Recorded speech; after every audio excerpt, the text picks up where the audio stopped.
Magandang hapon mga kapasaway. So, ipapakilates ko yan sa inyo kung pwede pangati yung ganyang kulay at ganyan kalaki. Yan ay ah mistisong bantam. So yung nanay niyan palahin ng bantam. Kaya ganyan yung kalaki. Pero yung tatay niyan Tagalogin lang. So, next season gusto ko sana yung i-testing ko. Subukan ko ipangati. Pero papakilates ko muna sa inyo kung pwede pangati yung ganyang kulay.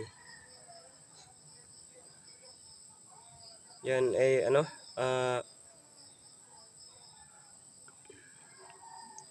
bulik na bulik tae na kanawain. So yung nakursunadahan ko sa kanya ay yung palong niya, kronahan. So paki-comment na ng ka-hunter kung pwede bang ipangati yung ganyan kulay, ganyan kalaki. Salamat. God bless.